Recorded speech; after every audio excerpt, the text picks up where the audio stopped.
کامران کی بارادری، اگر میں اس عمارت کو حسرت ناک کہوں تو غلط نہیں ہوگا۔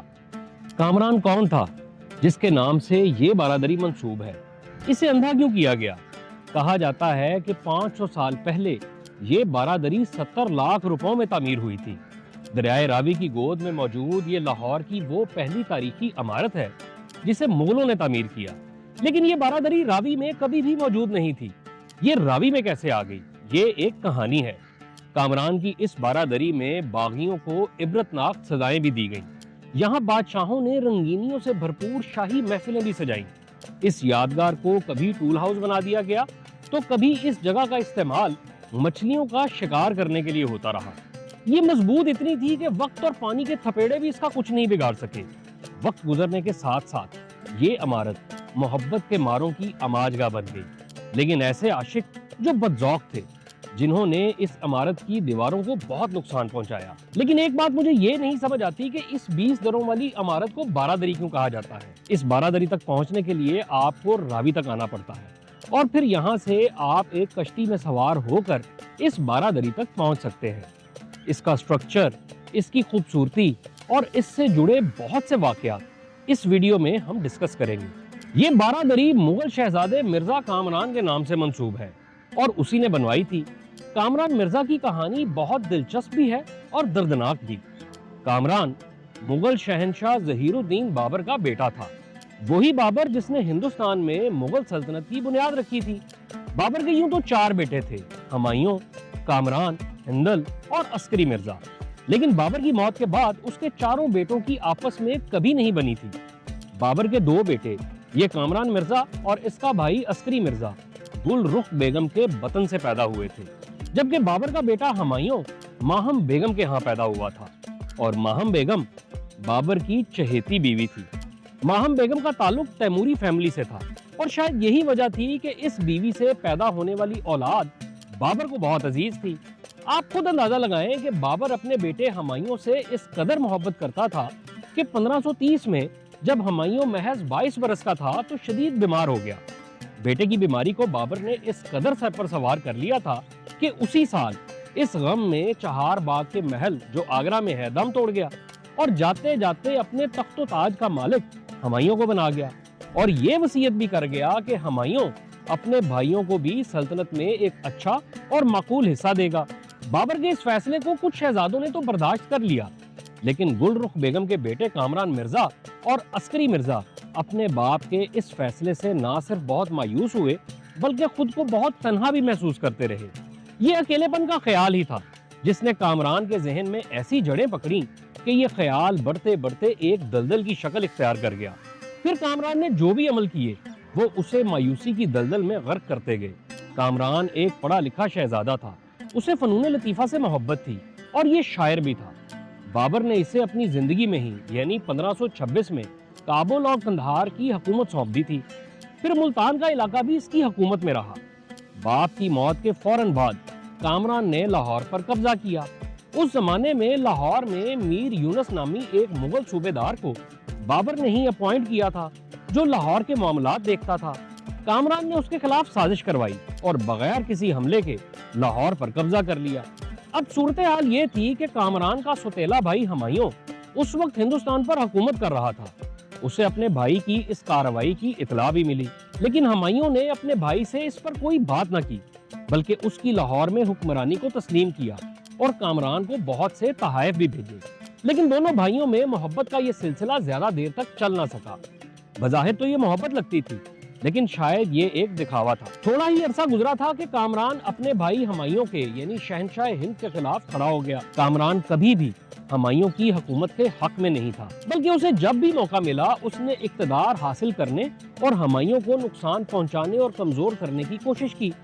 بھائیوں کے درمیان اعتماد کی کمی اور اقتدار کی خواہشات نے بہت سے تنازعات، بغاوتوں اور لڑائیوں کو جنم دیا۔ ان اختلافات کا شیر شاہ سوری نے بھی بھرپور فائدہ اٹھایا۔ اقتدار کی چھینا جھپٹی کی اس جنگ کا نتیجہ کامران کو اندھا کرنے پر نکلا۔ ایک موقع پر جب کامران کو ناکامی ہوئی اور اسے گرفتار کر کے ہمایوں کے سامنے پیش کیا گیا تو ہمایوں کے بہت سے ساتھیوں نے کامران کو سزا دینے پر زور دیا۔ شاہی دربار کے لوگوں کا مطالبہ تھا کہ کامران کو موت کی سزا دی جائے، لیکن ہمایوں نے اپنے بھائی کامران کی آنکھوں میں سلائی بھرنے کا حکم دے دیا۔ کامران کو اندھا کر دیا گیا۔ کامران اور ہمایوں کے تعلقات کی کہانیاں بھی بہت دلچسپ ہیں۔ دونوں بھائیوں کی پیدائش میں بھی محض 1 سال کا فرق تھا اور موت میں بھی۔ 17 مارچ سن 1508 میں ہمایوں کابل میں پیدا ہوا اور سال بعد ہی سن 1509 میں کابل میں ہی کامران مرزا پیدا ہوا۔ اسی طرح اگر تاریخ کے اوراق دیکھیں تو ہمایوں کی موت سن 1556 میں ہوئی اور کامران مرزا نے یہ جہان سن 1557 میں چھوڑا۔ ان دونوں بھائیوں نے جنم میں بھی 1 برس کا فاصلہ رکھا اور یہ جہان چھوڑنے میں بھی۔ بس فرق فقط مٹی کا ہوا۔ ہمایوں کو ہندوستان کی مٹی نے اپنی گود میں لیا اور کامران کو مکہ کی مٹی نصیب ہوئی۔ کامران کو اندھا کرنے کا واقعہ سن 1553 میں پیش آیا۔ اس کے کچھ دنوں کے بعد اندھے کامران نے خواہش کا اظہار کیا کہ وہ حج پر جانا چاہتا ہے۔ ہمایوں نے اسے اجازت دے دی۔ یہ ان دونوں بھائیوں کی آخری ملاقات تھی۔ شاید دونوں کی چھٹی حس نے انہیں آگاہ کر دیا تھا کہ اس کے بعد وہ دوبارہ کبھی نہیں مل سکیں گے اور نہ ہی ایک دوسرے کی آواز سن سکیں گے۔ کہتے ہیں کہ بینائی چلی جانے کے بعد سننے اور محسوس کرنے کے حواس تیز ہو جاتے ہیں اور شاید کامران کے بھی ہو گئے تھے۔ اسے اپنی بے وقوفیاں اور بھائی کی نرم دلی بھی بہت یاد آئی ہوگی۔ ہو سکتا ہے کہ کامران کو اپنے خاندان کی چھاؤں بھی بہت یاد آئی ہو جو اس نے اپنے ہی ہاتھوں سے گنوا دی تھی۔ مرزا کامران کی زندگی کا سورج حج کے دن عرفات میں غروب آفتاب سے پہلے ڈوب گیا۔ یہ 5 اکتوبر 1557 کا واقعہ ہے۔ ہمایوں کو اگر اپنے اس بھائی کی موت کی خبر ملتی تو وہ یقیناً بڑا دکھی ہوتا، مگر ہمایوں اس سے پہلے ہی یہ جہاں چھوڑ چکا تھا۔ مجھے نہیں پتا کہ کامران کو ہمایوں کے گزر جانے کی خبر ملی بھی یا نہیں۔ اگر ملی ہوگی تو وہ بھی یقیناً رویا ہوگا۔ ڈھلتی عمر اور موت کا ڈر انسان سے بہت ساری جبلتیں چھین لیتا ہے۔ کامران کی موت کے حوالے سے اس زمانے کے مورخین نے بہت کچھ لکھا۔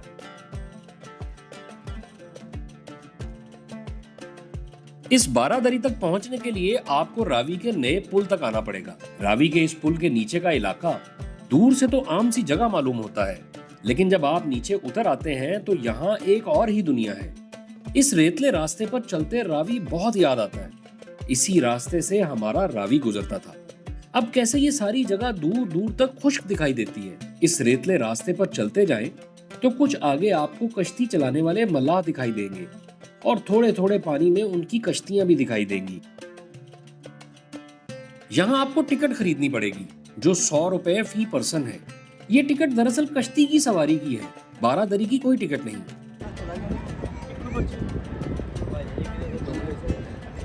بظاہر تو یہ دریا کا سفر لگتا ہے، لیکن در حقیقت یہ پانی جس میں ملاح کشتی چلا رہا ہے یہ ویسٹ واٹر ہے، ایسے جیسے کسی گندے نالے کا پانی۔ اس پانی سے بدبو کے بھبوکے بھی اٹھ رہے ہیں۔ خیر، یہ کشتی جب بارہ دری تک پہنچی تو یہیں میں نے کشتی سے اتر کر ملاح کی مدد بھی کی اور کشتی کو رسی سے کھینچے رکھا۔ یہ ایک دلچسپ تجربہ تھا۔ یہیں سے ایک ٹیلا چڑھ کر کامران کی بارہ دری تک پہنچا جا سکتا ہے۔ کامران کی یہ بارہ دری دراصل اس نے ایک باغ میں بنوائی تھی جسے باغ کامران کہا جاتا تھا۔ کامران نے یہ باغ لاہور سے 2 میل دور دریائے راوی کے ناردرن کنارے پر بنایا تھا۔ بعض تاریخی حوالے تو یہ کہتے ہیں کہ اس باغ کو لاہور سے دور بنانے کی وجہ یہ تھی کہ لاہور کی دیواروں کے ساتھ راوی بہتا تھا اور جب کبھی دریا میں سیلاب آتا تو شہر میں داخل ہونے والا پانی تباہی مچا دیتا تھا۔ لیکن میرا خیال ہے کہ اسے دریا کے کنارے بنانے کی وجہ کچھ اور تھی۔ مغل عہد کے ایک بہت ہی مستند مورخ احمد یادگار نے تاریخ شاہی میں درج کیا ہے کہ 1529 میں کامران کے باپ بابر نے دریائے جمنا کے کنارے ایک باغ تعمیر کیا تھا اور ہندوستان میں خیابان کی طرز پر بنایا جانے والا یہ پہلا باغ تھا۔ خیابان دراصل فارسی فن تعمیر ہے جس میں باغات میں پانی کی نہریں اور درختوں کی قطاریں موجود ہوتی ہیں تاکہ باغ کی خوبصورتی کو بڑھایا جا سکے۔ کامران اپنے باپ کے اس تعمیر کردہ باغ سے بہت متاثر ہوا۔ احمد یادگار کے مطابق اسی زمانے میں بابر نے آگرہ کی فتح کے بعد کامران کو 70 لاکھ روپے انعام میں دیے۔ انعام کی رقم ملنے کے بعد کامران جب لاہور پہنچا تو اس نے دریائے راوی کے کنارے اسی طرز کا باغ تعمیر کیا۔ یعنی احمد یادگار کے مطابق یہ باغ اور بارہ دری اور یہاں جو کچھ بھی کامران نے تعمیر کیا اس پر اس زمانے میں 70 لاکھ روپے خرچ کیے گئے تھے۔ کہنے کو تو صرف یہ ایک باغ تھا، لیکن